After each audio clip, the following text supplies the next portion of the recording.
राम राम जी, आप सभी को welcome back to another vlog. तो भाई आप सभी लोग जानते होंगे आज 31 अक्टूबर है और 2025 का ही साल चल रहा है भाई। आज ही के दिन मतलब आज के ही दिन सरदार वल्लभ भाई पटेल जी की जयंती यानी जन्मदिन मनाया जाता है। क्या आप सभी लोग जानते हैं कि सरदार वल्लभ भाई पटेल मतलब कौन से थे, क्या आदमी थे भाई वो? तो मैं आप सभी को बता देना चाहता हूँ, वो भारत के पहले होम मिनिस्टर थे भाई। पहले होम मिनिस्टर थे भारत के वो। और उनका जन्म सन 1875 में शायद हुआ था, 75 के 78 इसी के आसपास हुआ था भाई। और उनकी मृत्यु 1950 में हुई। कुछ लोग कहते हैं भाई, मतलब ऐसा कुछ लोग बयान देते हैं संसद में जाके, आप लोग जानते होंगे, आप लोग देखिएगा। कहते हैं कि उनको प्रधानमंत्री बना देना चाहिए, जबकि वो प्रधानमंत्री का चुनाव 1951 में हुआ था भाई। 1951 के समय में कहते हैं उनको प्रधानमंत्री बना देना चाहिए। और वो बताते हैं अपने आप को मैं कि इतिहास का छात्र, इतिहास विषय का मैं छात्र हूँ, मतलब कि मैं इतने इतिहास को पढ़ा है, बहुत गहराई से पढ़ा है। इसलिए भाई वो 1975 में जो चुनाव हुआ होने वाला था, और चुनाव में उन्होंने वो कहते हैं कि उन चुनाव में सरदार पटेल जी को प्रधानमंत्री बना देना चाहिए। आज जबकि सरदार पटेल जी की मृत्यु सन 1950 में हो गई थी भाई। आप लोग जाकर पता करिएगा, सन 1950 में उनकी मृत्यु हो चुकी। और क्या आप सभी लोग जानते हैं कि सरदार वल्लभ भाई पटेल को लौह पुरुष क्यों कहा जाता है? तो कुछ लोग कहते हैं भाई, मैंने किसी के मतलब एक टीचर थे उनके मुख से सुना है कि वो कहते हैं कि एक बार उनके आँख के नीचे जो है वो बहुत बड़ा फोड़ा हो चुका था भाई। और जब वो फोड़ा हो चुका था वो ठीक नहीं हो रहा था, तो डॉक्टरों ने कहा कि इसका केवल एक ही उपाय है कि जलते हुए छड़ यानी राड से, जलते हुए राड से उस पे जब दाग दिया जाए तो वो पूरी तरह ठीक हो जाएगा। तो सरदार वल्लभ भाई पटेल जी ने अपने ही हाथों वो जलते हुए यानी खौलते हुए लोहे को लिया और अपने आँख के नीचे जो फोड़ा हुआ था, उस फोड़े को उन्होंने दाग दिया, तो वो फोड़ा उनका ठीक हो गया। तो इसीलिए उनको लौह पुरुष कहा जाता है।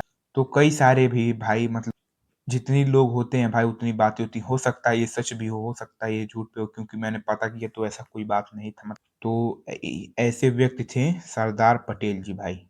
ऐसे व्यक्ति थे सरदार पटेल जी। और भाई वकील, मतलब वो एक वकील भी थे। अदालत में वो केस अपना लड़ रहे थे, एक वकील का भाई, एक आदमी का वो केस लड़ रहे थे, और उनको मतलब एक पर्ची मिली, उनको खबर मिल चुकी थी। उनकी जेब में एक आदमी लाकर पर्ची डाला और उसको उन्होंने पढ़ा, और पढ़ने के बाद जेब में रख दिया उसको भाई, किसी को कुछ नहीं। उन्होंने उस केस को लड़ा भाई। लड़ने के बाद उस केस में अपनी जीत भी हासिल की। बहुत बहस चली, बहुत लंबी बहस चली। उस जीत में केस भी हासिल मतलब उस केस में जीत भी हासिल की, और जीत जाने के बाद भाई उनकी आँख से अपने आप आँसू गिरने लगे भाई, अपने आप आँसू गिरने लगे। और सभी लोगों ने पूछा तो क्या हुआ? तो उन्होंने कहा कि मेरी पत्नी का स्वर्गवास हो चुका। इतने वो धैर्यशाली और धैर्यवान व्यक्ति थे भाई, बहुत ही मतलब। हमारा भाई भारत 1947 में आज़ाद नहीं हुआ था भाई। वो तो केवल अंग्रेजों से हमें आज़ादी मिली थी ना, अंग्रेजों से आज़ादी मिली थी। लेकिन हमारा भारत 1947 के बाद कई सारे टुकड़ों में बँट गया था।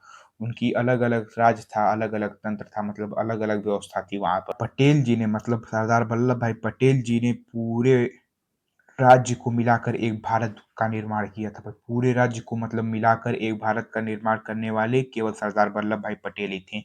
लोग आज़ादी तक ही मेहनत करते हैं भाई, लेकिन सरदार पटेल जी ने आज़ादी बने रखने तक की मेहनत की थी भाई। तब तक की उनकी मेहनत की थी, बहुत मेहनत की थी सरदार पटेल जी ने। इसीलिए मैं आज उनके ऊपर ये वीडियो बना रहा हूँ भाई। बहुत ही मतलब धैर्यशाली और धैर्यवान व्यक्ति। केवल भाई 3 राज्य नहीं माना था वो, जम्मू कश्मीर था, और एक जूनागढ़ था भाई, गुजरात का राज्य था, और एक आपका था हैदराबाद। ये 3 राज्य नहीं माने थे और बाकी सभी लोग मान गए थे भाई, और सबको एक मतलब फिर भी उन्होंने मत बना करके भारत को एक भारत बना दिया था भाई। और भारत में सबसे बड़ी स्टैच्यू ऑफ यूनिटी जिसको कहा जाता है, सबसे बड़ी मूर्ति उन्हीं की है भाई। सबसे मतलब 182 मीटर ऊँची, 182.970 मीटर भाई ऊँची है भाई। उस ऊँची इमारत है उनकी मूर्ति, जो कि गुजरात में स्थित है। आप लोग नर्मदा नदी के यहाँ नर्मदा राज्य में है, आप लोग जाके उसको देखिएगा। और बहुत ही मतलब महान व्यक्ति थे सरदार। तो चलिए ठीक है, आज के ब्लॉग में बस इतना ही। कल फिर मिलेंगे, तब तक के लिए राधे।